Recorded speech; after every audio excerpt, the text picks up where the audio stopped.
Still more to come on Studio 10, but first, here's Ashlyn Mitchell with a preview of what's coming up on Fox 10 Midday. Ashlyn? Yeah, good morning to you, Joe. We're following some pretty big stories on Fox 10 Midday at 11. First, all eyes are on Israel and Iran this morning after the U.S. bombs key nuclear sites in Iran over the weekend. We have the newest details this morning. Plus, we're sitting down with the founders of the Africatown Swim program, how it's helping children learn a critical skill this summer, and we're talking about its historical roots in the port city.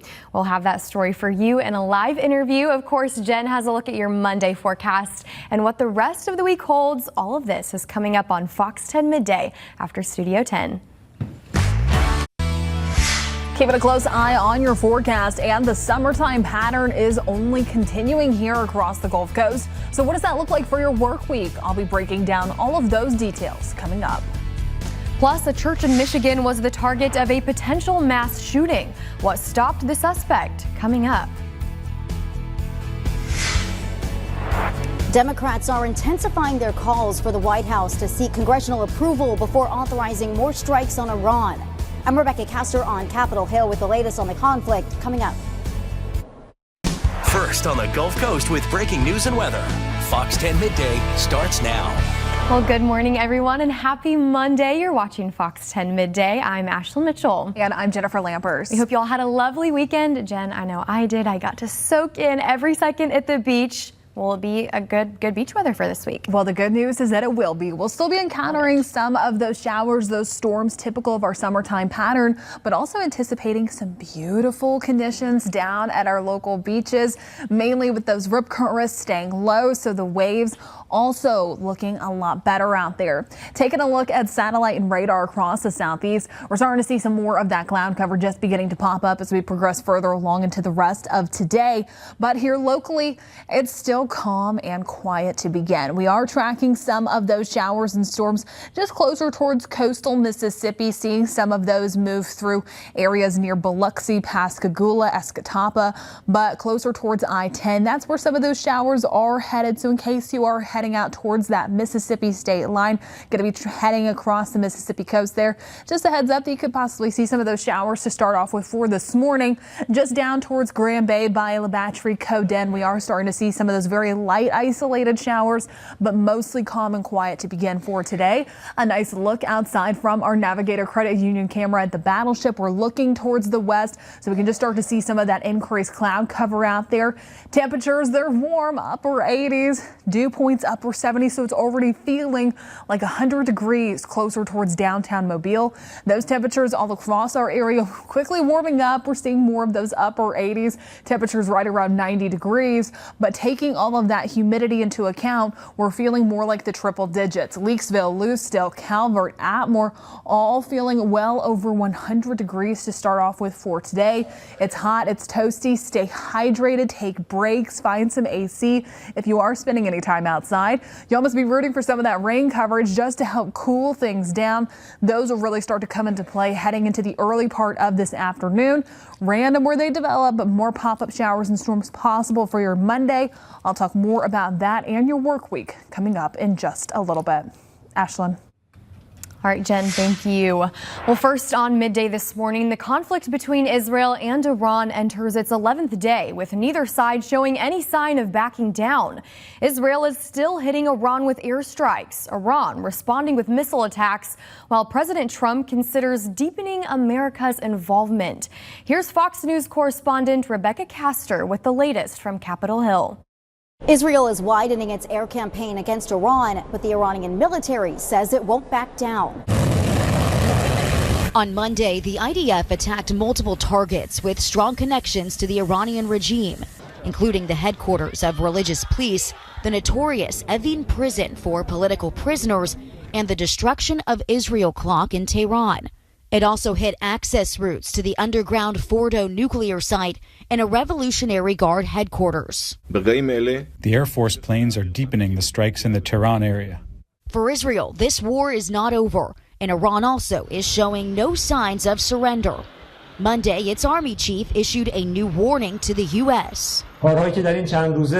Each time they committed a crime, they received a firm response, and the same thing will happen this time too. The Trump administration pushing back, warning Iran not to attack American interests in the Mideast, while also reiterating any regime change in Iran would have to come from within the country. If they refuse to engage in diplomacy moving forward, why shouldn't the Iranian people rise up against this brutal terrorist regime? Here on Capitol Hill, the response has been mostly split along party lines. Most Democrats say the president exceeded his authority ordering the strikes, while most Republicans believe he was right to join the fight. I'm really disappointed in how they've responded to this. We're all Americans, and the only thing that matters from that point moving forward is America wins. Senators are expected to be briefed on the Iran conflict on Tuesday afternoon. On Capitol Hill, Rebecca Castor, Fox News. In the meantime, 8 people were killed Saturday while riding in a hot air balloon that caught fire midair. The tragedy happened in southern Brazil. 21 people were in the balloon basket or gondola area when it caught fire. We're told the pilot tried to land the balloon. 13 people then jumped out, but the others couldn't. The balloon eventually crashed into an open field there. The 13 who jumped survived were taken to hospitals. The company responsible for the balloon says it has complied with all regulations and had no record of accidents. Meanwhile, the company is suspending all of its operations indefinitely. Also this morning, the search for 2 missing boaters in Lake Tahoe has been called off after a deadly accident over the weekend. 6 people were killed after their boat capsized near D.I. Bliss State Park during a powerful thunderstorm Saturday afternoon. The Coast Guard says the 27-foot Gold Chris Craft vessel flipped over because of high waves near Lake Tahoe's southwest edge with 10 people on board. 2 boaters were rescued and divers searched the area Saturday evening and Sunday morning for the other 2 passengers. But sadly, after a 12-hour effort, it was suspended. And in local news now, breaking news out of Mobile. Police say around 4:30 this morning, they responded to a stabbing in the 300 block of Gaston Street. That's located between Spring Hill Avenue and North Broad Street. Investigators say when they arrived, a male victim had life-threatening injuries. Police say the victim and suspect knew each other. Police say the victim died from his injuries before being taken to the hospital, and Fox 10 News will continue to update this story as we learn more. And also this morning, we're learning more about a shooting that happened at an apartment complex in Mobile. The shooting happened Sunday evening at the Estates at Lafayette Square off Downtowner Boulevard in Mobile. Police say a juvenile was shot and rushed to the hospital and is listed in stable condition this morning. We're told police were on the scene for hours and spoke with witnesses to try to find out what led to the shooting. A father at the apartment complex says the shooting has made him think about the safety of his kids and others who live in the area. Parents, we have to watch our kids. Make sure, we know where they're at all times and make sure they're safe and keep them in contact with them. And if you have any information about what happened that night, you're asked to reach out to the Mobile Police Department right away. As always, you can remain anonymous. Well, a scary scene caught on camera at a Michigan church as police say a man opened fire just outside of the church during Sunday service. An armed security guard killing the man before he could get inside. WDIV has the details. Everybody to the back. Please, everybody come to the back. A live stream taken inside Cross Point Community Church shows the terrifying moments when gunfire erupted just outside a Sunday service. Cross Point Community Church, they have an active shooter situation in the parking lot. Male is continuously shooting. One witness described hiding in the bathroom after hearing shots ring out. We were just praying and we didn't really know what was going on, but we knew it was bad. And then hearing all the gunshots and just praying that everybody was safe. Just after 11 a.m., police say a gunman began driving erratically in front of the church and came out of his car wearing a tactical vest, armed with a long gun and a handgun. He started firing at the building. A nearby parishioner hit the gunman with their car, and he started shooting at the vehicle. That's when 2 armed security guards started shooting at the man. 1 guard was shot in the leg, and the gunman was killed. Police say those quick actions saved countless lives. So you believe it was his intention to commit a mass shooting? Yes. Police revealed the shooter was a 31-year-old man from Romulus. He was not a member of the church, and his motive is still unknown. Police believe he was experiencing a mental health crisis. Again, just one more thank you to the church staff members. I'm telling you right now, their actions prevented dozens of people from being murdered today. Lead pastor Bobby Kelly says their security team has practice drills for situations like these. He thanks their preparedness and the church's faith for preventing a mass tragedy. We do see this in our world quite a bit, and so many churches think about this, plan for this, have teams in place if this happens, and we see that it still happens. And listen to this, more than $90 million worth of crystal meth has been seized from a tourist boat in eastern Thailand. The officials say the haul, weighing over 2 tons, was found on a boat near a pier just before being smuggled out of the country. Officers are seen placing dozens of bags of crystal meth on tables this morning. It happened at the Justice Ministry in Bangkok ahead of a briefing. Police say crystal methamphetamine, also known as ice in Thailand, was packed in plastic bags disguised as corn flour packages. The Special Investigation Department released video today of agents on the boat opening concealed packages of the drug and suspects being taken away. At least 8 people were arrested after Saturday's raid. A van and a truck believed to be involved in the drug smuggling were also seized. In the meantime, activists from Greenpeace and British group Everyone Hates Elon protest against Amazon founder Jeff Bezos' upcoming wedding in Venice. Listen to this. The demonstrators placed a banner reading, "If you can rent Venice for your wedding, you can pay more tax," in St. Mark's Square. Greenpeace says it wanted to draw attention to the low taxes billionaires pay, as well as their environmentally unsustainable lifestyles, which worsens the climate crisis. The wedding is expected to gather some 200 guests, including a star-studded list of figures from film, fashion, and business, including President Trump's daughter Ivanka and his son-in-law Jared Kushner. Well, straight ahead on Fox 10 Midday, Africatown swim program is happening now. What it's all about in a live interview. And Jen, today is the perfect day to go for a dip in the pool, right? Yeah, that is exactly right, Ashlyn. And taking a live view outside right now. We're also checking in down in the Gulf waters. Just starting to see some nice conditions out there on the south side of Dauphin Island. Plenty of sunshine, a light breeze, some nice sunshine. And as we do take a look at temperatures over the next few hours, we will start to see some mostly sunny skies out on the island. Other areas dealing with some of those thunderstorms. I'll be breaking down more of your forecast details coming up when we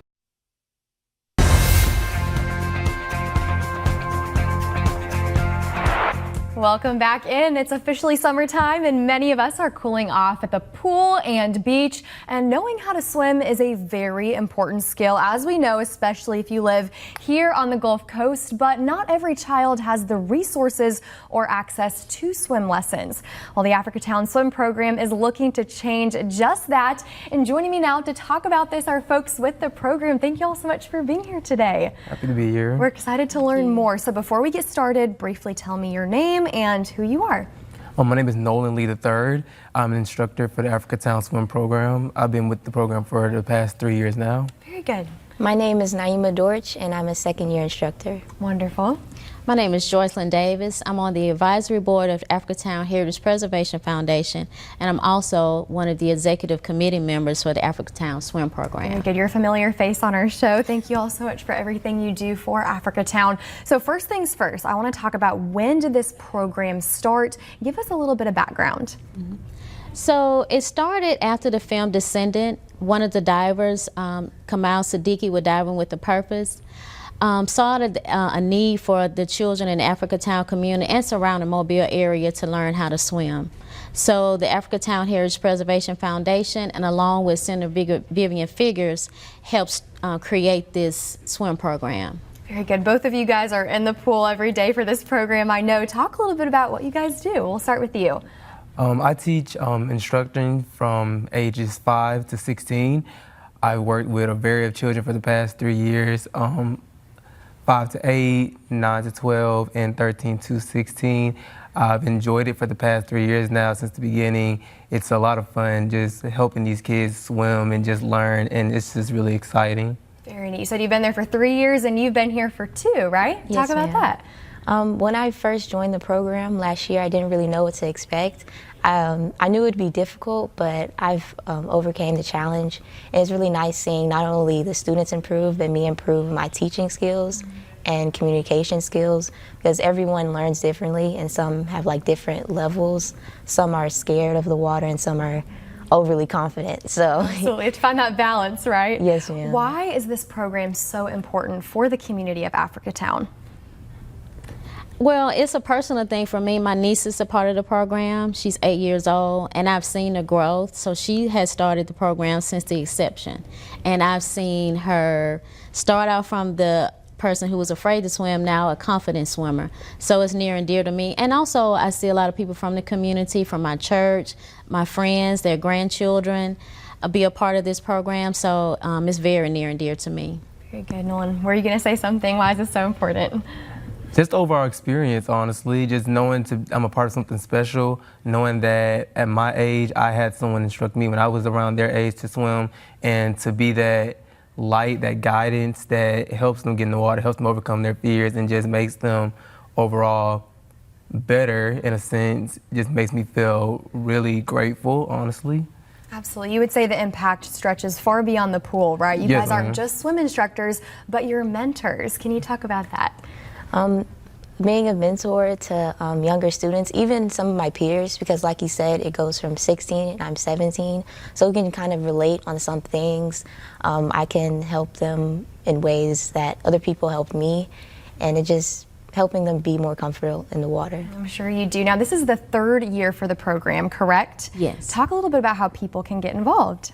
So we have registration in the springtime, May, and you have to register through the Africatown Swim Program. You can find that out on the Africatown Heritage Preservation Foundation's website or the Africatown Swim Facebook page. Wonderful. Thank you all so much for being here this morning. Thank you for the impact that you're continuing to make in so many kids' lives. We'll have this full interview posted on our website, fox10tv.com, as well as a link to the Africatown Swim Program. Jen? Well, taking another look at our forecast, and it is looking absolutely stunning out there in Pensacola Beach right now. Just starting to see some of the vibrant, calm water conditions. Things look good. A lot of folks getting out there and enjoying it, soaking up some of that sunshine, but most importantly, staying dry for right now. But you'd almost root for a quick little passing shower just to help cool things down, because the temperatures out there, they're resting in the upper 80s in Gulf Shores and Pensacola, dew points mid-70s, so it's feeling closer towards 100 degrees. It's hot, it's toasty. You can get out into the water, just help cool yourself down, as water temperatures right now just resting in the mid 80s. Now, the Rip Curl Rest at our local beaches, it is going to be staying low for today, tomorrow, even making our way throughout the rest of the week. Hopeful it'll stay that way once we get closer towards the weekend, but really looking fantastic out there in case you, your family want to head on out towards the beach over the next few days. Forecast high temperatures heading into this afternoon, isolated upper 80s, but mainly seeing some of those lower to mid 90s out there. This is just a little bit above average for what we should be seeing this time of year. Luckily, nowhere near that previous record of 102 set back in 2022, although it's not reaching that with the air temperature, it will be feeling that way with the forecasted heat indices taking that heat and that humidity into account. It'll be feeling like the upper 90s, but especially the triple digits out there. Many spots going to be feeling well over 100 degrees. So talking more about that rain coverage that could potentially help cool some things down. Here's timing things out. So just a reminder, the Futurecast, it doesn't quite like our summertime pattern. So don't pay too close attention to the placement. It's more of the timing. We start to see some of these beginning to fire off just after lunchtime, really once we get closer towards 1 o'clock. More of that coverage begins to ramp up near the peak heating of the day. That's about 3:30 out there. Heavy downpours, frequent lightning, gusty winds, and some loud thunder possible in any of these storms. So late night plans, especially if you have any of the sports practices, games, camps going on this evening, might potentially see some of those impacts, and will only continue as we get further along into the rest of tonight. The good news, once that sun sets closer towards 8 p.m., we will start to see some of those chances begin to fizzle out. And so closer towards 11, that's when things really turn a bit more quiet out there. Checking in on the tropics, we do have one area that we're monitoring out there in the Atlantic. Now, it has high chances to develop over the next really 48 hours, but the only chances for that is going to be taking place for today. The National Hurricane Center has flagged this with the chances about 70% to potentially develop into a tropical depression later on today. But after today, it moves into unfavorable conditions. So it has that short window heading into this afternoon. We'll continue to monitor and keep you updated, but really, it's a problem for the fish. No concern for us as it continues just to track further off towards the northeast. But if it does become a named system, the next name would be Andrea. The very first name. We haven't seen anything so far for the season, which is great as we're getting closer towards the end of the month of June. Still a long ways to go, though. And once we get closer towards November 30th, we'll continue to monitor and keep you updated. Over the next 7 days, summertime pattern is here and here to stay with no end in sight. Heat, humidity, thunderstorm chances out there, even warmer once we get closer towards midweek. Stay hydrated, take breaks, set an alarm if you need to. That way you're reminded when you do need to go, find that air conditioning or take a sip of water. I'll talk more about your forecast coming up in just a little bit. More Fox 10 Midday is on the way. We'll be back after this.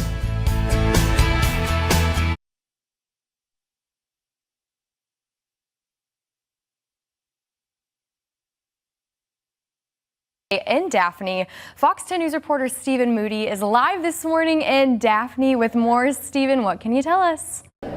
Yeah, here in Daphne, it was a day filled with arts, athletics, and of course, a whole lot of fun.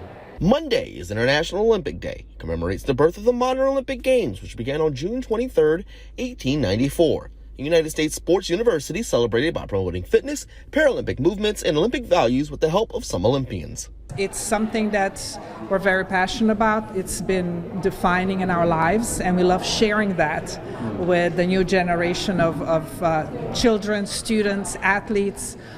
Something that it's very powerful, and it's such an amazing opportunity for the United States Sports University to showcase. This year, the university is teaming up with Exceptional Foundation Gulf Coast for the cause, and students were able to enjoy a day of fun at the university. It is so exciting. We're so grateful to the United States Sports University for inviting us over here this morning, and it's so nice because we're actually right across the street at St. Paul's Life Center, so it was awesome just to hop in the car and come on over. And we have a lot of fun activities that we're going to do. Fun activities. Art. And some Olympic Games, right? Olympic Games. Yeah, so we're super excited, but we're so grateful to be here. All for a day they'll never forget. Nothing but a good time. It's a good time. Yeah. And the students actually ended their day by going outside and actually participating in some Olympic Games themselves. Reporting here in Daphne, Stephen Moody, Fox 10 News.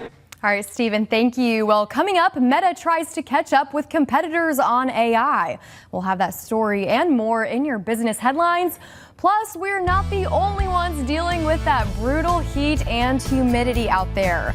Fox's Robert Ray shows us what the rest of the U.S. is dealing with during the first official week of summer. But what's happening here locally? Let's toss things over to Jen. And we're taking a live view outside down in Orange Beach. And you know what? I wish I was here right now just with that nice beach chair and umbrella because it is stunning out there. But look at all the folks in the water. At least, hey, they're celebrating our nice conditions here on the Gulf Coast. Something to sit outside and enjoy. But I'll talk more about your forecast and what I'm tracking for the week ahead. That's coming up when we come back.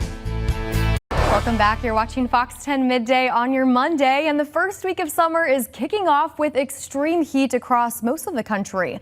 Fox News correspondent Robert Ray has more from Chicago.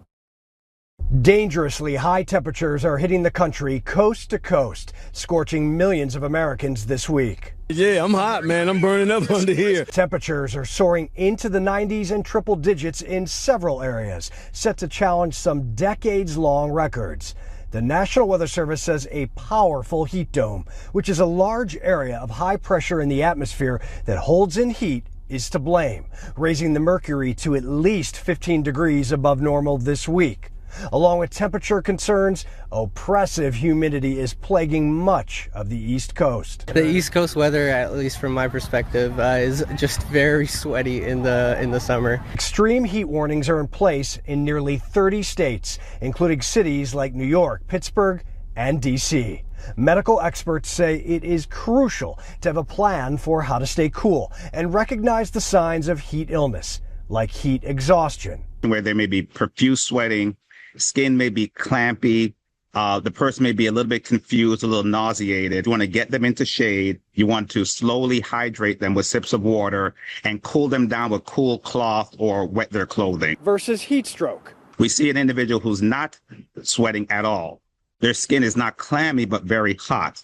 They may have lost consciousness. Here with this individual again, the first thing to do is to call 911, get them to shade. Now, temperatures are expected to remain high through Tuesday, but in some areas they could be feeling the heat all the way until Thursday. In Chicago on the lakefront, Robert Ray, Fox News. Well, sky-high temperatures aren't the only thing millions of people have to be concerned about this summer. Health experts say it's important to protect your skin from harmful ultraviolet or UV rays and insect bites. But according to Dr. Natalie Johnson at Texas A&M, you may want to protect yourself from harmful chemicals too. For starters, UV protective clothing and hats can be worn to cover a bulk of the body while outside. But for any exposed skin, Dr. Johnson says mineral sunscreens offer some perks. If you opt for an aerosol sunscreen, Dr. Johnson recommends using caution. Because that could cause a potential risk for inhalation, which could cause respiratory irritation. As a mom, I prefer to use either a cream or lotion-based sunscreen. As for chemical bug repellents, Dr. Johnson says they're a no-go for kids under 6 months, and instead, parents should use nets over strollers. For kids under the age of 3, repellents should contain less than 10% of the chemical known as DEET. Well, as hot as it is, go ahead and grab a tall glass of water because today is National Hydration Day. Since our bodies are 60% water, it's important to regularly drink around 8 glasses a day. And National Hydration Day is a reminder that drinking lots of fluids and being hydrated is one of the best things you can do for your body, especially if you live here on the Gulf Coast. Now, if you don't really enjoy the taste of water like many, you can always infuse it with cucumber, mint, or lemon to make it more refreshing. I love sparkling water, so that's a way to stay hydrated as well. But go ahead and share your glass with everyone on social media with the hashtag National Hydration Day. And definitely something to keep in mind for today with how hot and toasty it is. Stay hydrated out there. Taking a live view outside down in Fairhope, and it's beautiful. We have some nice calm conditions, a nice little breeze going on, plenty of sunshine out there. But as we do get further along into the rest of today, we're going to start to introduce just more of that cloud cover out there, along with some of those pop-up showers and thunderstorms. Now, temperatures just resting in the upper 80s. This is going to be on both sides of Mobile and Baldwin counties. Fairhope resting in the upper 80s. West Mobile also at 89. Dew points ranging in the 70s, so feels like temperatures feeling much warmer out there. This will only continue heading into the rest of today, but I mentioned the rain chances out there. Timing things out on our Futurecast. A reminder, this is our summertime pattern. So the Futurecast doesn't like it too much, so it's more just random where some of these showers and storms will begin to develop. Don't pay too close attention to the placement. It's mainly the timing heading into today. You have a decent shot at seeing a pop-up shower or storm at some point heading into this afternoon. Majority of those begin to fire off just after 1 o'clock. Heavy downpours, frequent lightning, gusty winds, those will be possible within any of these storms. Hopefully you'll just have that quick passing shower, it moves on, and then you're good for the day. It just helps cool things down just a little bit. Peak heating of the day will come closer towards 3 and 4 o'clock. And then once that sunset takes place just a little bit before 8 p.m., that's when we're going to start to notice that the temperatures will cool down. And one of the driving forces, the fuel behind some of these storms, will lose some of that. So they start to fizzle out once we get closer towards 10 and 11 p.m. later on in the evening. Rain chances every single day. It's summertime here. We're used to this, mainly popping up heading into the afternoon and the evening, but those chances remain every single day as long as we're seeing just more of that heat and that humidity. That's not going anywhere anytime soon. Daytime highs today above average for what we should be seeing. Really the upper 80s, the lower 90s, but look at that gap between the feels like temperature. Those heat indices getting well into the triple digits. I do think these numbers are a little high, but still possible to be feeling closer towards 103 to 105 heading into today. Now, this will only continue. As I mentioned, no end in sight. We'll start to see more of those upper 90s, the triple digits, as we progress further along into the rest of the next few days. Stay hydrated, take breaks, set a timer if you need to, just to remind yourself. But the good news is that the rip currents at our local beaches, in case you want to head out there, looking beautiful. Low today, tomorrow, Wednesday. Water temperature, it's getting a little warmer. We're going from the mid to the upper 80s, but that surf height closer towards 1 foot. And I went ahead and checked in with a lot of our local lifeguards, mainly seeing the green flags for today. Pensacola, Navarre, Dauphin Island all have green flags. Orange Beach has yellow, but a reminder, they don't go below that. The lowest they go is yellow, as you always still need to be cautious out there. Still noting those purple flags too, with those jellyfish in full force. And then also, have your allergies been acting up? You're not alone. Hopefully they've improved over the past few days, but just a heads up, as we do get closer towards the weekend, we've been talking about Saharan dust. Typically it comes into play when we talk about the tropics. It helps keeps things quiet out there. But I was already looking ahead, and by the time we get closer towards the weekend, expecting more of that to be moving in. So you're not alone if those allergies have been flaring up. Just a heads up that you might see more of that by the time we get closer towards the weekend and heading into the early part of next week. Reminder, that was Saturday that it really had that beginning to move in and possibly lead to more of those flare-ups. Taking a look at what I'm tracking for the next few days. However, before we get to that point, summertime pattern continues here. Just more of those above average temperatures, heat, humidity, and storms. I'll talk more about your forecast coming up in just a little bit. Ashlyn. All right. Thank you, Jen. Listen to this. A German automaker might shift gears to avoid tariffs. The cost of the Los Angeles anti-ICE protests. Meta tries to catch up with competitors on AI, and beauty will be a really big seller for Prime Day. Fox's CJ Papa has today's Fox Business headlines.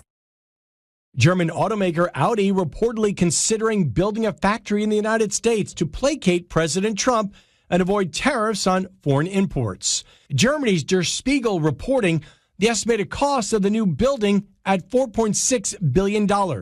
Audi incurred additional costs of more than $500 million due to tariffs in April. The anti-ICE protests in Los Angeles will likely cost taxpayers about $32 million. The cost of police response, emergency services, cleanup, and property damage. Some of the biggest factors, according to new data. The race for AI. The Wall Street Journal says Meta CEO Mark Zuckerberg has personally reached out to tech experts, trying to get them to join a new superintelligence lab he's putting together. Some are being offered hundreds of millions of dollars. And Amazon sees beauty products as a buffer against the administration's tariffs. Reuters says beauty items have high margins. They're smaller and easier to ship and are often manufactured in the markets where they are sold. Research firm Adobe Analytics expects beauty products to have discounts of 10 to 17% during the Prime Day sale this year. CJ Papa, Fox News. Well, according to Wells Fargo, a 4th of July barbecue for 10 people with all the traditional offerings will cost roughly $130 this year. That's up 2.2% from last year, but many Americans may not notice anything too unusual. It's a relatively normal price increase following 5 years of pandemic-fueled inflation. Now, for its report, Wells Fargo analyzed the prices of staples like chicken, beef, sliders, eggs, hot dogs, produce, liquor, and soda. Tariffs don't appear to have impacted 4th of July food prices yet because most of the menu items are produced domestically. Well, listen to this. A new Bankrate survey says the average American is currently uneasy about their salary providing enough to live on. So how much is enough to get by? Well, the survey shows about 1 in 4 people say they need to make $150,000 or more a year to ease their worried minds. Yeah, that's almost twice the salary of the average full-time year-round worker. The Bureau of Labor Statistics says the average worker made $81,515 a year back in 2023. With hiring slowing down and more DOGE cuts bringing more federal workers into the private sector, finding those six-figure jobs they want will be a lot harder to obtain. Bankrate adds only 29% of Americans believe the American dream can happen for them. Well, straight ahead on Fox 10 Midday, Heinz is rebranding its ketchup. We'll tell you what they're doing after this. Plus, Welcome back into Fox 10 Midday. Well, listen to this. Heinz wants you to try its famous ketchup on your favorite breakfast foods. I love it. Heinz is rebranding some ketchup as a normal breakfast condiment. It's always been normal to me. Well, they say it's okay to have it on your bacon, your eggs, sausages, and any other breakfast meats. Of course it is. New bottles of Heinz breakfast ketchup will hit store shelves soon. And it'll also be in 100 Waffle Houses around the country and in promos like a Subway ad. Breakfast ketchup even comes in a maple syrup-like bottle to tell you it belongs in the mornings. I just hope it's not glass. That is a little concerning. Yeah. That would be You're rough. always having to shake it or hit it to try and get it out. I think it is based off that. So there's nothing different between this and regular ketchup. It's so solely more of a the psychological thing. So Right. it's like more acceptable for you to have ketchup on your food. Exactly. But you know me, I love ketchup. I know. Are you a ketchup on breakfast food person? I used to be. I love you, Mom. I called around earlier. She's been so nice to me today. But I used to do it when I was growing up because I didn't like the scrambled eggs that she made. So I had to eat ketchup with it. But now joke's on me. My daughter does it now too, but I'm okay with it. Whatever gets the eggs eaten and her sausage too, she likes dipping in that. My goodness. So I'm a whatever fan. gets the food down. It I'm goes okay on with it. everything to me, but I know we might have different opinions. So, well, listen to this. A Boston area woman recalls the shocking moment her dogs went toe-to-toe with a black bear. WHDH has the story. No.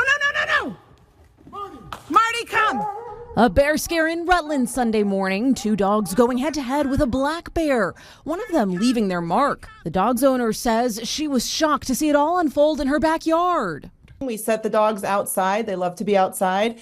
And we heard one of the dogs barking. So as a courtesy to the neighbors, we went to go bring the dogs in. And as I opened up my slider, I noticed there is a bear in the tree. Paige Josti says it's not unusual to see bears on her property, but this was the first time her dogs came face to face with one. This was the first up close and personal with the bear. She says the bear looked young and she doesn't think it was trying to hurt the dogs. I think the poor bear was just strolling through and my dogs were interested. Then he went up the tree and it was game on. But Josti says she feared the worst as she watched the animals interact. The bear kept sliding down the tree and to the dog's level. And my fear was that he was actually going to swat at one of the dogs.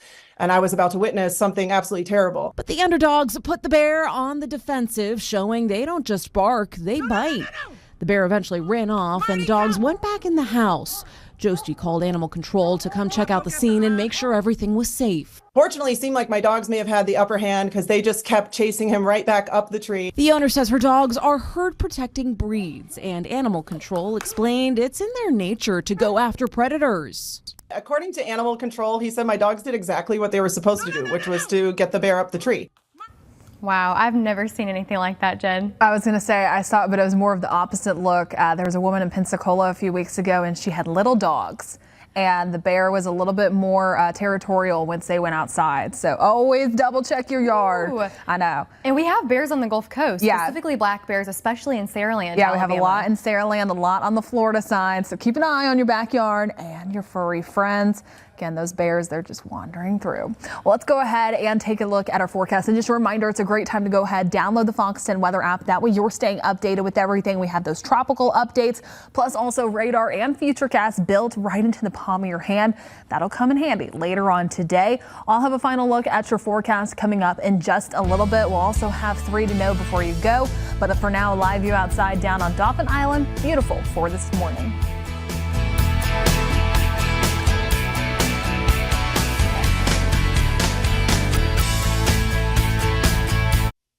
This is a neat story. The world's largest digital camera releases its first deep space pics. Plus, we get a glimpse at a new crash site on the moon. Patrick Cornell has the outer space imagery in today's Take a Look at This.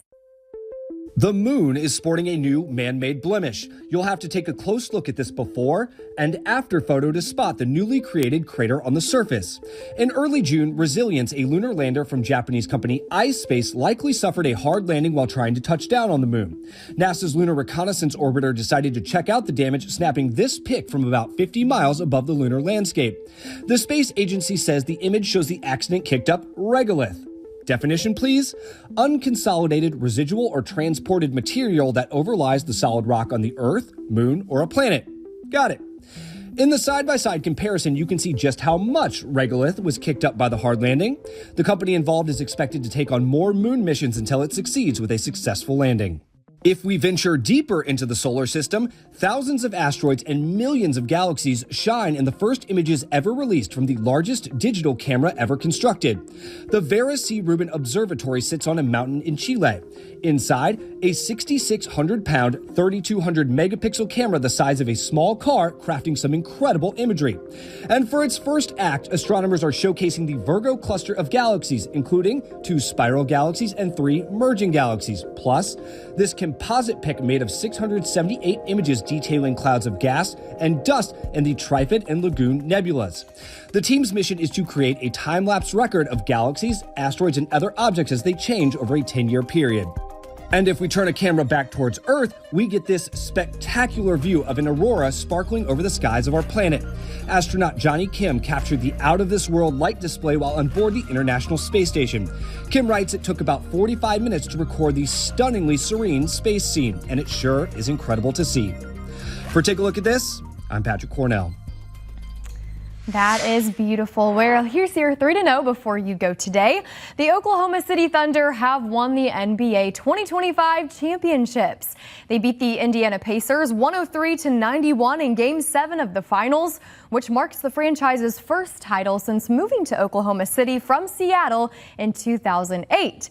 The major key of the game for the Thunder was the defense if you watched that game, as they forced Indiana to commit 23 total turnovers, scoring 29 points off of them.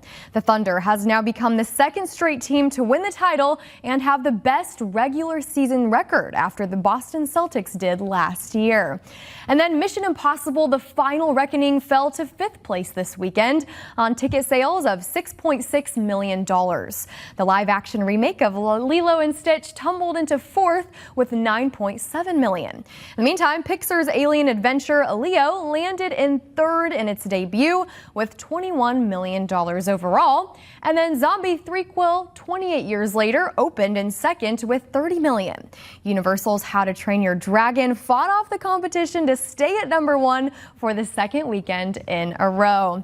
And then finally, Krispy Kreme is celebrating America's birthday early by unveiling their new collection. Customers can celebrate the 4th of July starting today by stopping by and grabbing a festive treat from the chain's Stars, Stripes, and Sweetness collection, which offers a trio of red, white, and blue decorated donuts. The collection includes the Freedom Ring, the USA Party, and the Vanilla Cookies and Cream Liberty Crunch Donut. Like the sound of that one. To score a freebie, be sure to stop by Krispy Kreme on Independence Day. And listen to this. Customers who wear red, white, and blue will be able to get an original glazed donut free of charge. Can we get one early? I need one on this Monday morning. I know. I was just thinking the same thing. My daughter just asked me the other day if we could get donuts here soon. And I said, 4th of July, let's do it. So works out well. Great. Well, let's go ahead and talk more about your forecast. Heading into today, rain chances still there. Some heavy downpours, frequent lightning, gusty winds possible that any of these storms random where they start to develop, but those will really start to pop up heading into this afternoon, continuing into this evening. They start to lose some of that fuel once that sun begins to set. So just keep in mind the summertime pattern continues, no end in sight. Just keep that rain jacket or umbrella handy. You might need it at any point. Temperatures really warming up by the time we get closer towards midweek, continuing to stay unsettled by the weekend. Again, mainly afternoon and evening. We're so used to it, but it only continues into next week. All right, well, thanks for spending some of your Monday with us here on Fox 10 Midday. I'm excited to be Monday through Fridays here now. Yeah, so this is Ashlyn's first official Monday with us. All right, have a great rest of your day. Thank you. We'll see you on Fox 10 Live at 3 o'clock.